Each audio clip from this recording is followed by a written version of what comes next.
আসসালামু আলাইকুম সবাইকে। কেমন আছো তোমরা সবাই?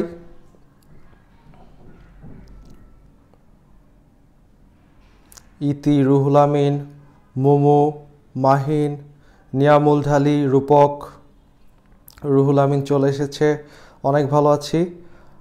তীর্থ চৌধুরী, থ্যাংক ইউ ভাইয়া। স্নেহা বানিক, সিনথিয়া, রিমো,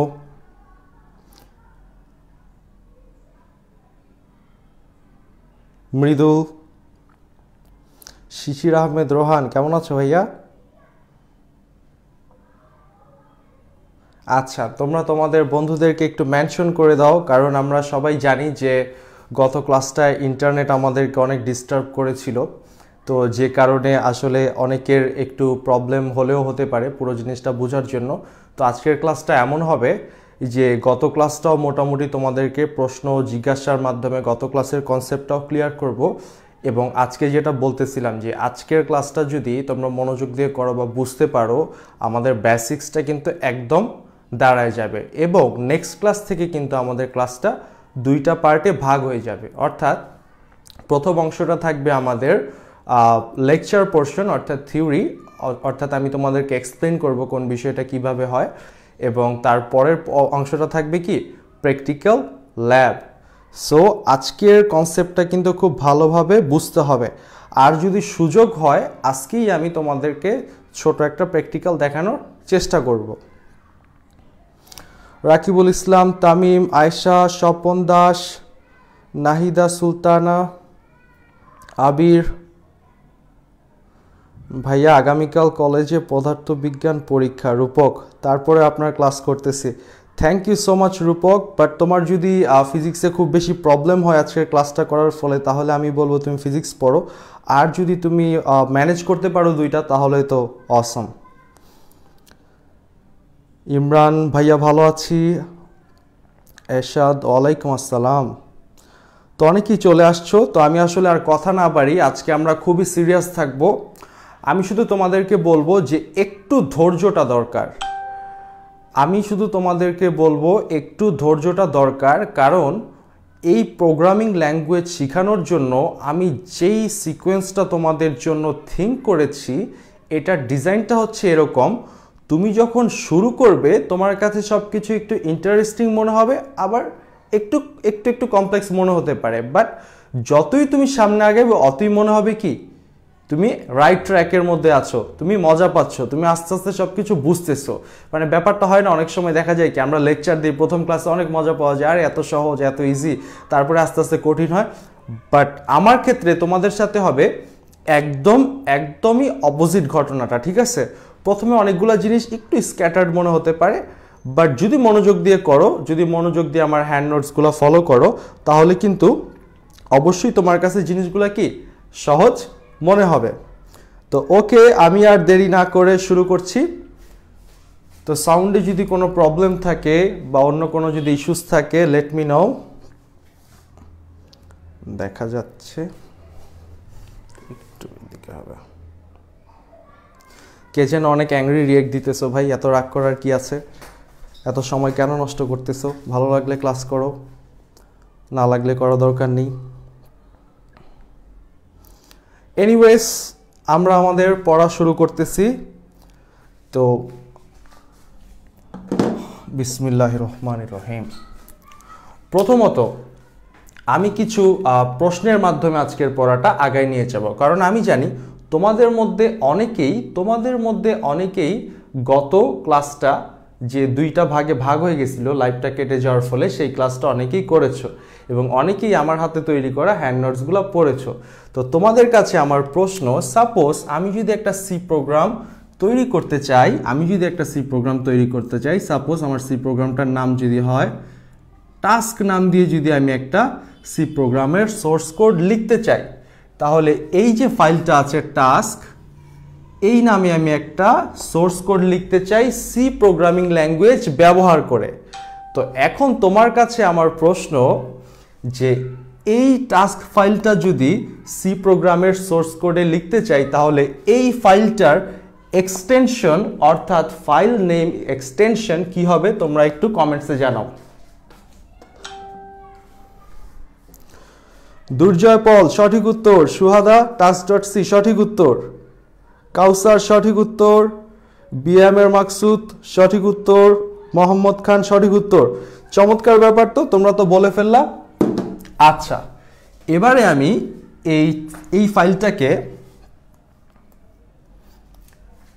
তোমাদের কথা অনুযায়ী task.c দিয়ে দিলাম, task.c দিয়ে দিলাম। এবার তোমরা আমাকে বলো এই task.cটা এটা কি? এটা হচ্ছে আমাদের সোর্স কোড, রাইট? এইটা হচ্ছে আমাদের সোর্স কোড। এই ফাইলের মধ্যে কোড কারা লিখবো? আমরা লিখবো। এই কোডের উৎস কি? আমরা। এই কোডটাকে বলতেছি কি? Source code. তোমরা আমাকে এবার একটু বলে দাও তো সোর্স কোডের বৈশিষ্ট্য কি, সোর্স কোডের মূল বৈশিষ্ট্য কি, একটু বলে দাও তো দ্রুত, একটু বলে দাও তো দ্রুত সোর্স কোডের বৈশিষ্ট্য কি?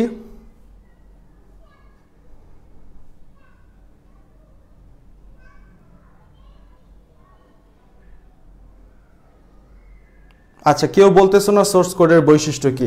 এই যে মোনাজির কিন্তু সঠিক উত্তর দিয়ে দিয়েছে, মোনাজির কিন্তু সঠিক উত্তর দিয়ে দিয়েছে। সোর্স কোডের বৈশিষ্ট্য হচ্ছে source code human readable.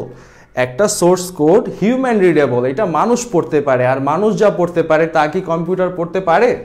Computer directly তা পড়তে পারে না। কম্পিউটারের দরকার হয় একটা ট্রান্সলেটর প্রোগ্রাম বা অনুবাদক প্রোগ্রাম, যেটা আমরা বিগত লেকচারগুলোতে শিখেছি।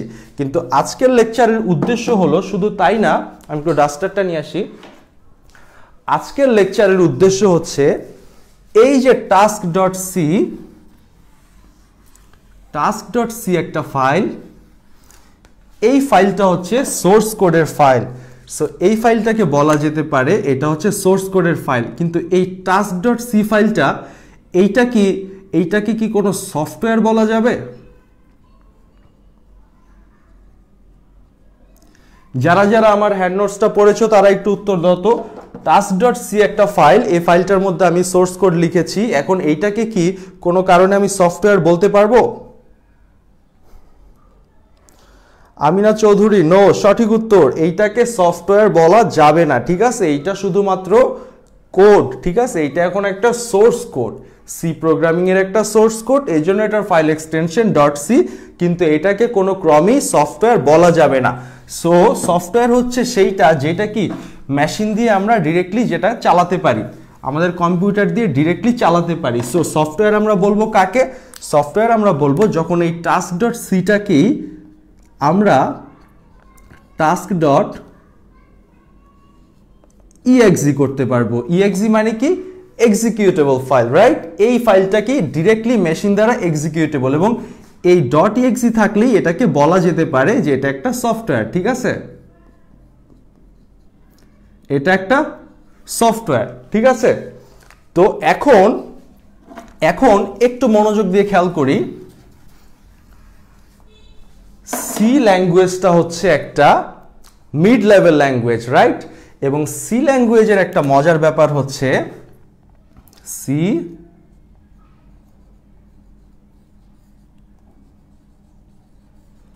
সি ল্যাঙ্গুয়েজের মধ্যে রয়েছে একটা মজার ব্যাপার। মজার ব্যাপারটা কি? মজার ব্যাপারটা হচ্ছে আমরা যখন সি ল্যাঙ্গুয়েজ ব্যবহার করে একটা প্রোগ্রাম তৈরি করি, আমরা কিছু ফ্যাসিলিটিস বা কিছু সুবিধা পেয়ে থাকি।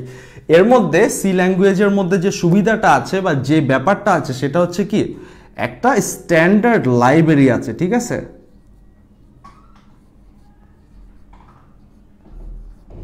স্ট্যান্ডার্ড, ভয় পাওয়ার কোনো কারণ নেই, আমি প্রত্যেকটা জিনিস ব্যাখ্যা করব, একটু নার্ভাস হওয়া যাবে না, সৎ সাহস নিয়ে ক্লাস করতে হবে। হ্যাঁ, একেবারে মনটা বড় করে সৎ সাহস নিয়ে ক্লাস করতে হবে। তো সি ল্যাঙ্গুয়েজে আছে স্ট্যান্ডার্ড লাইব্রেরি। তো আমার আর তোমার ভাষায় লাইব্রেরি বলতে আমরা বুঝি কি, যেখানে অনেক বই থাকে, অনেক কিছু থাকে, আর বই পড়ে কি আমরা অনেক কিছু জানতে পারি, অনেক সমস্যার সমাধান করতে পারি, অনেক অনেক আনন্দ পেতে পারি বই পড়ে, রাইট? তাই না? তো ব্যাপারটা হচ্ছে সি এর যে স্ট্যান্ডার্ড লাইব্রেরি আছে, এই লাইব্রেরিটার সুবিধা কি? এই লাইব্রেরির মধ্যে কি আছে? এই লাইব্রেরির মধ্যে মনে করো কিছু রিসোর্স আছে। আমি জটিল করব না, একদম সিম্পল করে তোমাদেরকে বোঝানোর চেষ্টা করব। সি লাইব্রেরির মধ্যে রিসোর্স আছে। রিসোর্স কি? মনে করো কিছু ধন সম্পদ আছে, এই ধন সম্পদগুলো আমাদের কাজে লাগবে। আর এই ধন সম্পদগুলো আর কিছুই না, এই ধন সম্পদগুলো হচ্ছে, মনে করো ধন সম্পদগুলো হচ্ছে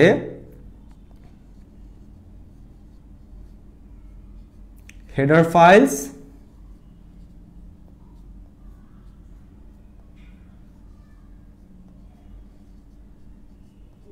লাইব্রেরি ফাংশনস। আমি বলতেছি, ভয় পাওয়ার কোনো কারণ নেই, নার্ভাস হওয়ার কোনো কারণ নেই। যারা বুঝতেছো না শুধু দেখে যাও, শুধু দেখে যাও আর আমার কথাগুলো একটু মনোযোগ দিয়ে ইমাজিন করার চেষ্টা করো। সি ল্যাঙ্গুয়েজ একটা চমৎকার ল্যাঙ্গুয়েজ, যেটার মধ্যে একটা সি স্ট্যান্ডার্ড লাইব্রেরি আছে। এই লাইব্রেরিটার মধ্যে কি আছে? লাইব্রেরিটার মধ্যে আছে হচ্ছে অনেকগুলো রিসোর্স আছে। কি টাইপের রিসোর্স আছে? জটিল করবো না, সিম্পলি মনে রাখো তোমরা। এই রিসোর্সগুলো হচ্ছে হেডার ফাইল আছে কতগুলা, আর এই হেডার ফাইলের মধ্যে এক একটা হেডার ফাইলের মধ্যে অন্তর্ভুক্ত অনেকগুলা লাইব্রেরি ফাংশন আছে, ঠিক আছে? তো হেডার ফাইলের মধ্যে অনেকগুলা লাইব্রেরি ফাংশনস থাকে। সাপোজ হেডার ফাইলটা হচ্ছে তোমার একটা চ্যাপ্টারের টাইটেলের মতো। ওই টাইটেলের আন্ডারে অনেকগুলা কি ছোট ছোট প্যারাগ্রাফ আছে, অনেকগুলা জিনিস আছে, ঠিক আছে? তো ব্যাপারটা হচ্ছে এই হেডার ফাইলটা হচ্ছে কাইন্ড অফ একটা ইন্ডেক্সের মতো, যেটার ভিতরে অনেকগুলো লাইব্রেরি ফাংশন আছে। এবার তোমাদের প্রশ্ন আসতে পারে যে ভাইয়া আসলে হেডার ফাইলের মধ্যে লাইব্রেরি ফাংশন তো বুঝলাম, লাইব্রেরি ফাংশনটা কি?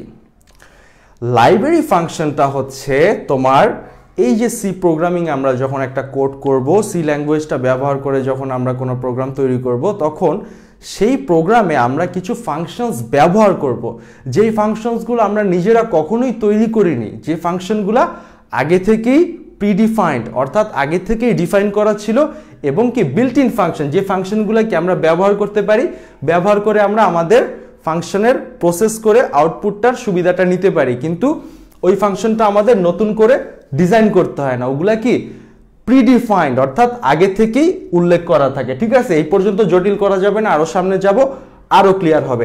আপাতত এই পর্যন্ত যে কথাগুলো বললাম, এই কথাগুলা কি তোমরা বুঝতে পারছো? আমি আরেকবার ছোট করে সামারি করি। সি একটা মধ্যস্তরের ল্যাঙ্গুয়েজ, একটা অসাধারণ ল্যাঙ্গুয়েজ। এই ল্যাঙ্গুয়েজটার মধ্যে আছে একটা স্ট্যান্ডার্ড লাইব্রেরি, এই লাইব্রেরির মধ্যে আছে কিছু ধন সম্পদ। এই ধন সম্পদগুলোর মধ্যে আমরা যেটা মনে রাখবো সেটা হচ্ছে কি আছে? অনেকগুলা হেডার ফাইল আছে, আর এই হেডার ফাইলগুলোর আন্ডারে অনেকগুলা লাইব্রেরি ফাংশন আছে। আর লাইব্রেরি ফাংশনগুলা হচ্ছে ওই ফাংশনগুলা, যেই ফাংশনগুলা আগে থেকেই প্রিডিফাইন থাকে, অর্থাৎ আগে থেকেই ডিফাইন করা থাকে, আমাদের ফাংশনগুলোকে তৈরি করতে হয় না, আমরা শুধু ব্যবহার করি মাত্র, ঠিক আছে? এই পর্যন্ত কি আমার কথা ক্লিয়ার?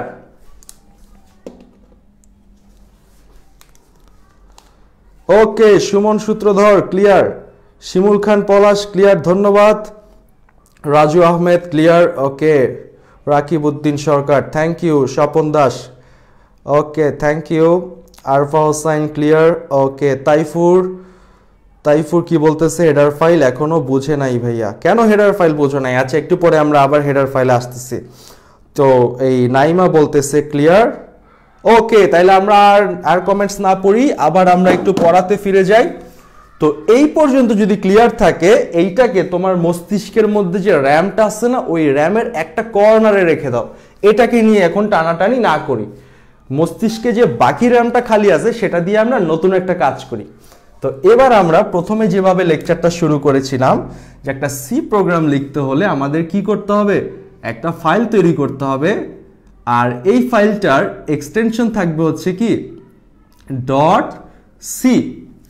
সাপোজ আমরা টাস্ক নামে একটা ফাইল তৈরি করলাম .c এক্সটেনশন যুক্ত। এখন এই ফাইলটাকে সেভ করলাম। এখন আমরা কি করব? এই ফাইলটাকে একটা এডিটরে ওপেন করব। এই ফাইলটার ভিতরে আমরা এখন কোড লিখব। সো সাপোজ এটাকে আমি ওপেন করার পরে একটা কোড লিখতেছি। তো এবার কোডটা লেখার আগে তোমাদের কাছে আমার প্রশ্ন, গত ক্লাসে বলেছিলাম যে একটা সি প্রোগ্রাম লিখতে গেলে মিনিমাম 3টা জিনিস লাগে।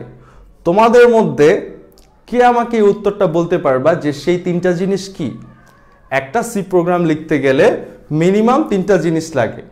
সো সেই মিনিমাম 3টা জিনিস কি কেউ কি বলতে পারবে? যদি পারো কমেন্টসে পাঠিয়ে দাও।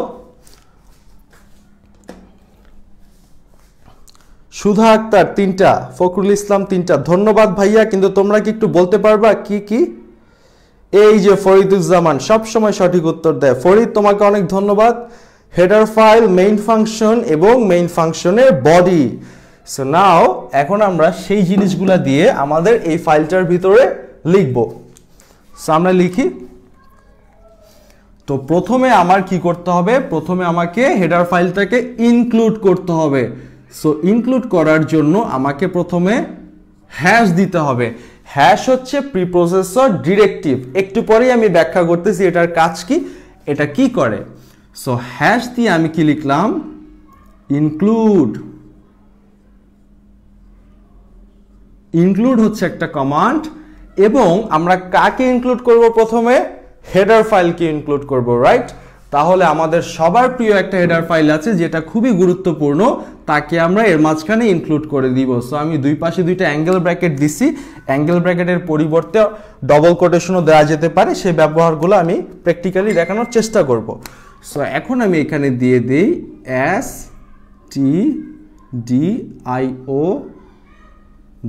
stdio.h। সো এইখানে আমি কি করলাম? হ্যাশ দিয়ে ইনক্লুড কমান্ডটা দিলাম। হ্যাশ বলতে বোঝায় কি? হ্যাশ হচ্ছে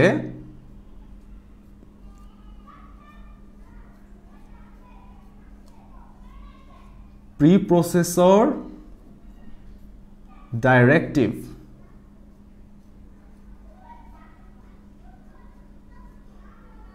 এই হ্যাশটা প্রিপ্রসেসরকে ডিরেকশন দিবে। প্রিপ্রসেসর কি? একটা প্রোগ্রাম। পুরো ইলাস্ট্রেশনটা একটু পরে দেখব।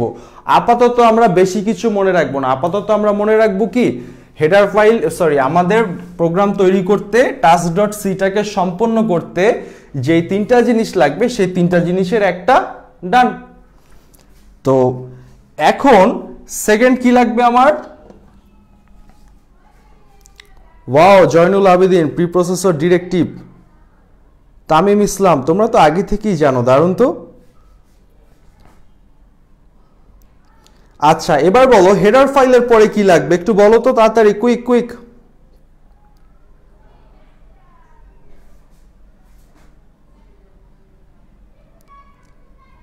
রোহান, ও আচ্ছা বুঝতে পারছি, মানে এই ফরিদুজ্জামান আইডি থেকে Rohan. Thank you Rohan. Okay, Maksud বলে দিয়েছে মেইন ফাংশন। ডান, আমরা পেয়ে গেছি আমাদের কি লাগবে। তো এখন আমরা লিখব কি? Main function. তাহলে আমরা মেইন ফাংশনটাকে ব্লু কালার দিয়ে লিখি, যেহেতু মেইন ফাংশনটা লাগবে। আর মেইন ফাংশন যেহেতু একটা ফাংশন, একটা ফাংশনকে প্রকাশ করার চমৎকার একটা উপায় হচ্ছে প্রোগ্রামিংয়ে কি? ব্র্যাকেট। কি ব্র্যাকেট? First bracket. ঠিক আছে, তো ফার্স্ট ব্র্যাকেট কিন্তু আমি দিয়ে দিলাম। তো মেইনের টাইপ কি, কোনটা কি, সেগুলো আমরা একটু পরে আসি। 3 নম্বরে আমাদের কি লাগবে? 3 নম্বরে আমাদের লাগবে হচ্ছে বডি। কার বডি? এই যে মেইন ফাংশনের বডি। এই বডিটাই হচ্ছে কি? আমাদের প্রোগ্রামের বডি। ঠিক আছে, তো আমরা মেইন ফাংশনের বডিটা দিয়ে দেই। বডিটা আমরা দিব 2টা সেকেন্ড ব্র্যাকেট। 2টা সেকেন্ড ব্র্যাকেট দিয়ে দিলাম। তো এবারে এই পর্যন্ত আমরা যে 3টা জিনিসের কথা বলে দিচ্ছি, যে একটা প্রোগ্রাম করতে আমাদের 3টা জিনিস লাগবে। একটা হচ্ছে হেডার ফাইল ইনক্লুড করতে হবে। এই হেডার ফাইল কিন্তু এক বা একাধিক হতে পারে। ঠিক আছে, হ্যাশ দিয়ে কিন্তু আমি পরের লাইনে আরেকটা হেডার ফাইল ইনক্লুড করতে পারি, রাইট? তো যেমন এইখানে কিন্তু তোমরা বইয়ে অনেক সময় দেখে থাকবা যে হ্যাশ দিয়ে ইনক্লুড stdio.h, তার নিচের লাইনে আবার হ্যাশ দিয়ে ইনক্লুড math.h। তার মানে stdio এর মিনিং কি? কেউ বলো তো, stdio কে ভাঙলে কি পাই আমরা? stdio কে ভাঙলে আমরা পাই standard input output. That means এই হেডার ফাইলটাকে যদি আমরা আনি, এবার একটু বাম পাশে আসো, যে জিনিসটা তোমার মাথার র্যামের এক কর্নারে রেখে দিছিলা সেই জায়গাটা এখন একটু ফিরে আসো। তো আমরা যে হেডার ফাইল ইনক্লুড করলাম, এই হেডার ফাইলটা কি? সি এর স্ট্যান্ডার্ড লাইব্রেরির রিসোর্সগুলোর মধ্যে আছে। আর এই হেডার ফাইলটাকে যদি আমরা ইনক্লুড করি, অর্থাৎ stdio.h, এই হেডার ফাইলটাকে যদি আমরা ইনক্লুড করি, তার মানে এই হেডার ফাইলের অন্তর্ভুক্ত যতগুলা লাইব্রেরি ফাংশন আছে সবগুলা লাইব্রেরি ফাংশন আমরা ব্যবহার করতে পারবো, ঠিক আছে। তো আমাদের এই প্রোগ্রামটার উদ্দেশ্য যদি থাকে একটা কিছু প্রিন্ট করা, তাহলে আমরা কি প্রিন্ট ফাংশনটা ব্যবহার করব। তো প্রিন্ট ফাংশনটা ব্যবহার করার নিয়ম কি, আমরা লিখতেছি প্রিন্ট PRINT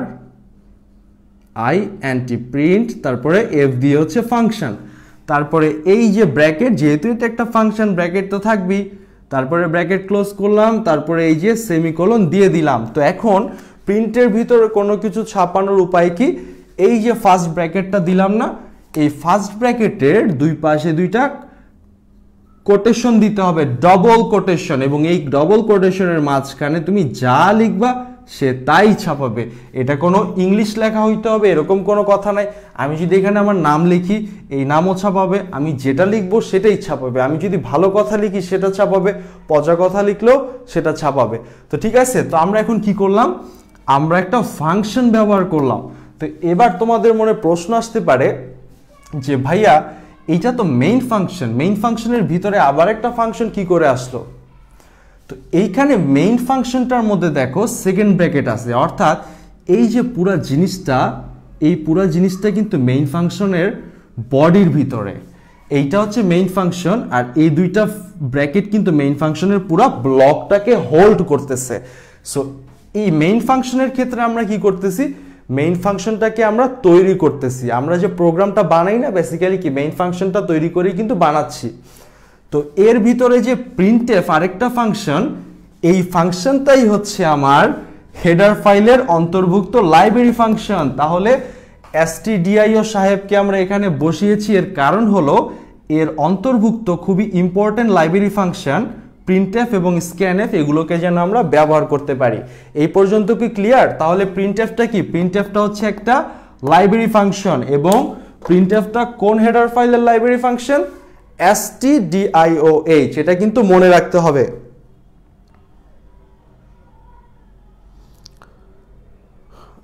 আচ্ছা, রুহুল আমিন প্রশ্ন করেছো যে ভাইয়া মেইন ফাংশন কি লাইব্রেরি ফাংশনের অন্তর্ভুক্ত? নো ভাইয়া, মেইন ফাংশন হচ্ছে একমাত্র ফাংশন যে হচ্ছে লাইক কি যার উপরে কিছু নাই।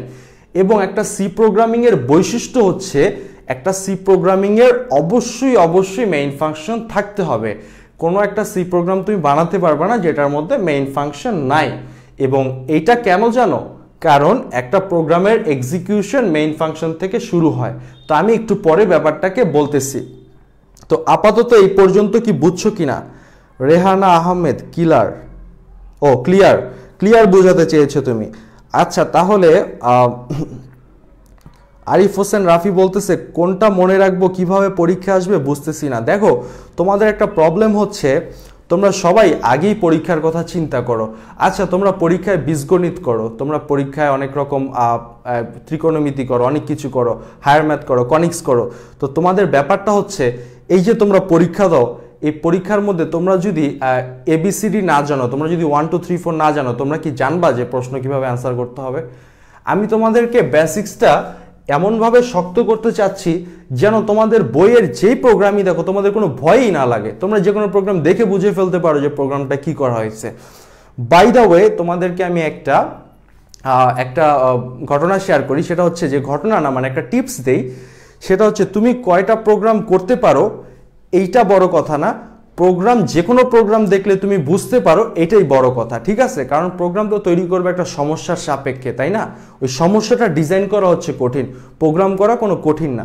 বাট যে কোনো একটা প্রোগ্রাম দেখলে যেন তুমি বুঝতে পারো এখানে কি হয়েছে বা এই প্রোগ্রামটাকে মডিফাই করতে পারো, ওইটাই কি দরকার, ঠিক আছে? আচ্ছা, মনে হচ্ছে ফ্রান্সের ভাষা পড়তেছি। এই মজা করো না তো, দেখো। আচ্ছা, তো তাহলে এই যে মাকসুদের কিন্তু ক্লিয়ার হয়ে গেছে। আমি তোমাদের ভালো কমেন্টসগুলো পড়তে চাই, কতক্ষণ ধরে কমেন্টস পড়ি, আমি কি টানা চাইলে পড়াই যেতে পারতাম না? আমি তো বুঝতে চাই যে তোমরা বুঝছো কিনা। এই মাহাদি হাসান, তুমি প্রিন্টএফ লিখে ক্লিয়ার লিখছো, বাট মেক শিওর সেই প্রিন্টএফের পরে যে তুমি ক্লিয়ার লিখছো, এই ক্লিয়ারের পরে কিন্তু তুমি সেমিকোলন দাও নাই। তুমি যদি সেমিকোলন না দাও, তোমার এখানে কিন্তু বাগ হয়ে যাবে, প্রোগ্রাম কিন্তু ভুল হয়ে যাবে, ঠিক আছে?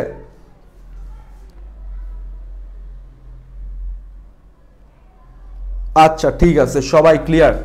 তো এবার এবার আমি একটু এই যে গোল চিহ্নটা দিছি এটার একটু মুছে দেই। এবার এখানে আমরা আর একটু কাজকর্ম করি। হ্যাঁ, তো এখন প্রত্যেকটা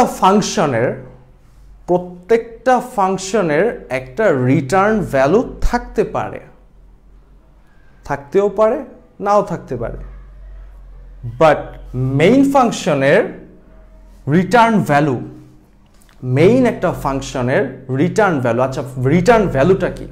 রিটার্ন মানে কি? তুমি দারাজ থেকে একটা জিনিস অর্ডার করলা, জিনিসটা ভালো লাগে নাই, তুমি রিটার্ন করে দিলা, জিনিসটাকে রিটার্ন করে দিলা। আবার এমনও তো হতে পারে তুমি দারাজ থেকে একটা জিনিস অর্ডার, ইভ্যালি থেকে একটা জিনিস অর্ডার করলা, জিনিসটা তোমার কাছে খুবই ভালো লাগছে, খুবই ভালো লাগার পরে তুমি কি রিটার্ন করলা?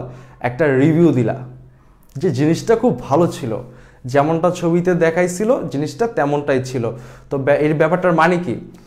মানে মোট কথা তুমি যখনই একটা কিছু পাচ্ছ, তুমি চাইলে কি তোমার একটা রিটার্ন করার অপশন থাকতেছে।